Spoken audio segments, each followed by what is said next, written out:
On this week's show, I decided to do something a little different, and we're going to have a visit with Dana Bricker, the creator behind Statin Talk. Stay tuned.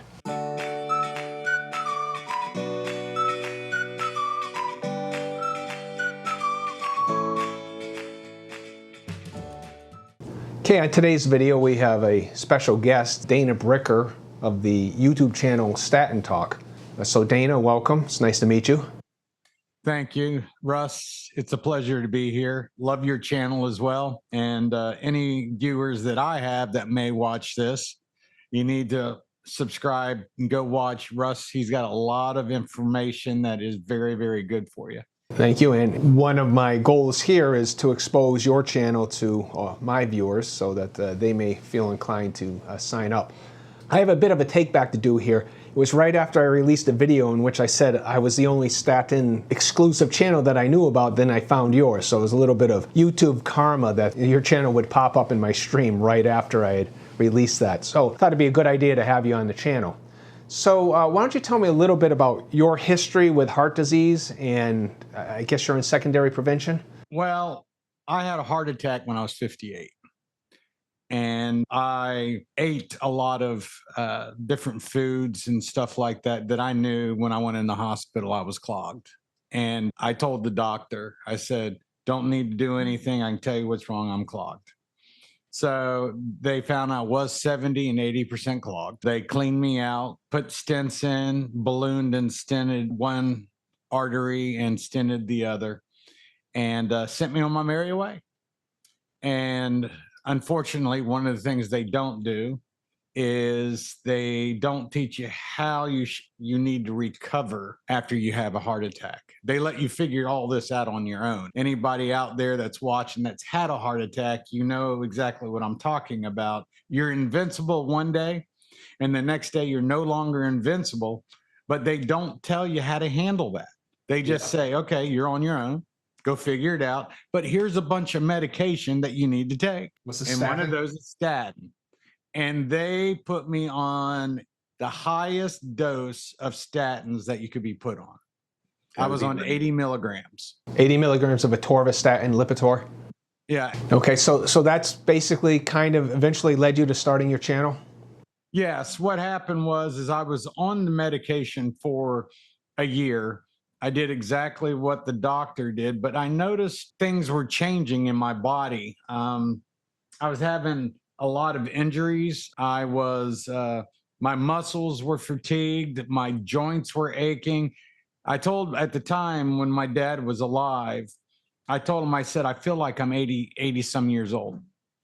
And my dad, who calls the statins one of the 7 deadliest drugs.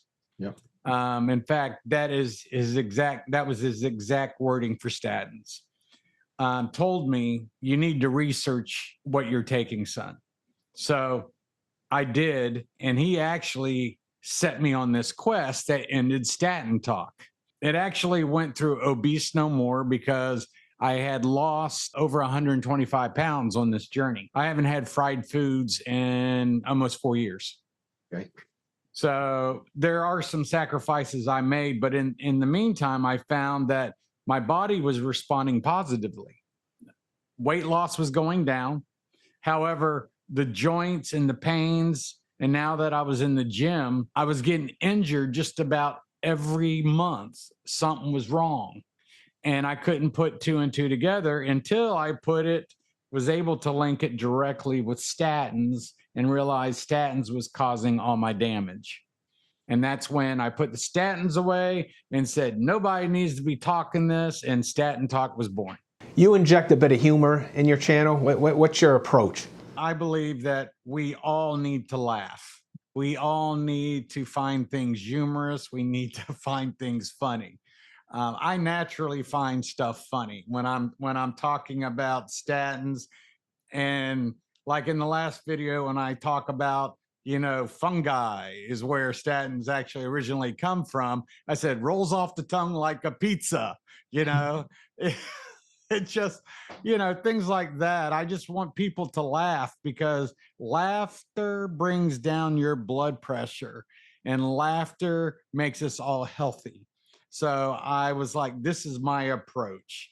To be honest, I didn't see anybody joking about this at the same time being serious, Yeah. but putting humor in it and saying, hey, let's laugh at ourselves. Let's laugh at this and let's do it together and let's get healthy together.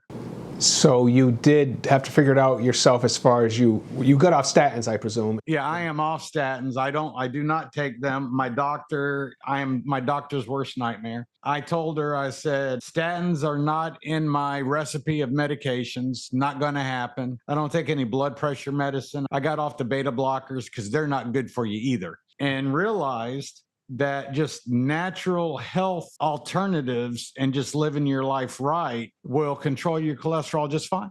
Well, what I found was, for example, when I was in the hospital with transient global amnesia, my blood pressure spiked. And all they wanted to do was just give me drugs for it. Not any finding the root cause. Was it related to this sudden memory issue I had or anything like that? All they want to do is give medication and send me home. So I don't take them either. My blood pressure is under control again because I learned how to control it. Now, you also have other health issues in another channel? Yeah, I have another channel that's just starting. I've put up one video on it. I have epilepsy due to an accident that I had was 9 years old. So let's impact all of my disabilities now. I got a heart problem now, but on top of that, I've had epilepsy my entire life. So I decided to start a channel, more like a vlog, talking about my accident, how it happened, how I got epilepsy, how I've lived my entire life with epilepsy, what to look for, the euphoric feeling that comes on, different things like that. This channel is going to be about, and alternatives that I know that there is out there for epileptics to not only control seizures, but there are other things that they can do to improve their health as well. Mm-hmm. So what's the name of that channel? So if any of our viewers are interested. Epilepsy Today. So what specific lifestyle changes did you incorporate into your life after you had the heart attack? Well, the first thing I did, Russ, is I investigated, because one of the biggest things that I needed to do is I needed to say I can't trust the doctors, even though, and that's not, doctors are very, very important. Let me say that ahead of time. I don't want to think that this is a doctor bash, because it's not. However, doctors are beholden to big pharma. We know that. But at the same time, I needed to find out on my own what else is there for me to do. And so I started researching why my body was holding weight. And I came across inflammatory foods that causes our body to gain weight, because our body is freaking out because they don't know how to deal with it. And so I eliminated them. I eliminated all fried foods. I eat nothing but grilled now, and I got rid of all sugar. And a lot of people say, "Oh, there's a lot of people out there that say, I'm not giving none of that up." I did that, and it was a natural weight loss pill. The weight just plummeted. I lost 125 pounds in 4 months. I wasn't trying to lose weight. I was just eating right. I was eating the right foods, the same quantity as before, but just a different variety type of food. And I noticed that the weight just crashed. I went down to 165 pounds like that. Okay, so you must have been around 290 at the time, at the start? I was 255. 255, okay. There's a picture I have right after the heart attack that I'm sitting on the couch. It just looks like I've just been put through the ringer. I look at it now and I just go, wow, that's not even the same man. We'll show that picture in the video. Okay, and how about exercise? I exercise now because after I lost the weight, because a lot of people say that they can't do this because they're big, they're trying to lose weight, so they can't work out. And what I tell people is, I didn't work out at all during the 4 months when that weight came off. All I did was just change my food intake and didn't exercise, because still at this time I was on all these medicines that the doctor put me on. So over a period of time, I started slowly putting exercise into my life. I would stand up, sit down, at the couch. That was, I first started. Then I started walking around my house. I had this little map around my house, and I would just walk around the tables, and the dogs would just follow me as I walked. They were trying to figure out what is he doing. And then I got into the gym, and I was able to. There's this guy out there that I found. I forget his name, but he talks about a 10-pound workout, and all you lift is 10 pounds, no more, no less. And I started doing that, and I noticed I started getting into shape. And then about a year following this 10-pound thing, I started moving up to 20 to 30. And I got up to walking 5 miles a day because I walk to the gym, which is 2.5 miles, and then I walk home. That is the story that I'm going to share with you right now. I ended up pulling 2 muscles. I pulled the muscle right here, which was scary in itself because, you got your heart right here and you got a pain starting in here. You're like, oh no. Yeah. But I went to the doctor yesterday and it was a pulled muscle. And I decided how it happened is I was walking all this, and then my mom said, I want this tree cut down. Well, she didn't have a chainsaw, so I got clod hoppers. Yeah. And I got around it, and I was pushing and everything, treating it like I was 20 years old. And I ended up pulling my groin muscle. Yep. So last night I went to the doctor and he gave me an anti-inflammatory pill, and it said it might cause you drowsiness just a little bit. Well, it knocked me out. And I woke up at 11:30 this morning. Okay. From that little pill. And I went, I don't think I'm going to take that no more, because things that alter my sleep and stuff like that, I don't like it. Yeah, we do have to be careful as we age. You and I are both in our 60s. I recently went on a 120-mile backpacking trip, and it was one of those situations. A lot of times when I backpack, I can camp wherever I want as long as I practice, leave no trace, that sort of thing. But on the trail that I happened to be on, you could only stay at designated campsites, which meant the number of miles I put in wasn't under my control. So on my 5th day out, I had to put in a 20-mile day, which for me was a lot because I had a very heavy pack. I was carrying all my food for a 9-day trip with me. That can hurt quite a bit. I'm still recovering from it, but at least I'm out there moving is the way I look at it. I don't know how I would feel. I mean, I was a long distance runner, and I think you put me to shame with this hiking, because even as a long distance runner, when I was young, I don't even think I'd been able to hike 120 miles. So that takes a special type of person, to do that. It does. Yeah, it does take a bit of training to do it. It's a different set of muscles. It's not the same as running. When I was running in college, I probably couldn't have hiked like this either. You might have got me for 3 miles with hiking, and I've been done. So anything else you want to tell us about yourself or your channel? My channel will always be on the funny side. I do have some serious material, and I do cover different things. It's not just about statin. If you've ever watched, and I know you have, Russ, I cover other things, like I did one on EDTA, therapy. So when I see things that can benefit us as a patient, I will do a video on it. Or if anybody puts a comment about, does statins cause Alzheimer's? That's how I came up with that video. It was a comment that a viewer put in. And I tell my viewers, leave a comment and I will do a video on it. If they ask a question and I read it and I go, I'll research it and then make an entire video out of that comment. Yeah, about half my topics come from viewer comments. And the other half are things I give priority to the viewer comments for the most part. And I definitely will answer every comment because I make that a priority, as I know you do. I answer almost all of them. Yeah, well, right now, with the number of people I have, it's not that hard for me to answer every comment.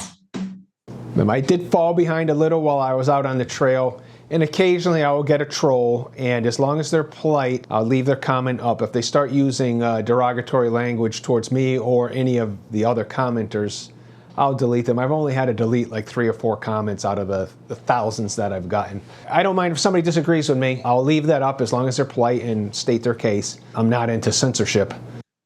Well, yeah, I mean, I'm the same way. I mean, I had one person who trolled me, and if you realize, I don't know if you ever noticed, but I made a video out of that. Mm-hmm. I took it and I rebutted what they said into a video. And I don't know if a lot of my subscribers know that the one video, I don't remember the name of it, the video. My most popular one that everybody seems to love and they want me to remake is my zombie video. Yeah.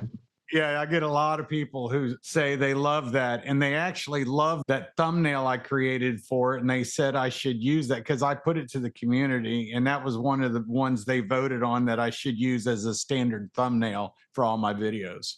Yeah, it's hard to know which video is going to take off. Last year, I went on a 5-week backpacking trip, so I lined up a whole bunch of short videos on the 5 worst statin ideas, with the thought that, well, people like that sort of thing and that they'll take off, and they got a few hundred views each. Yet other videos that I didn't expect to do much of anything got, tens of thousands of views. So you just don't know.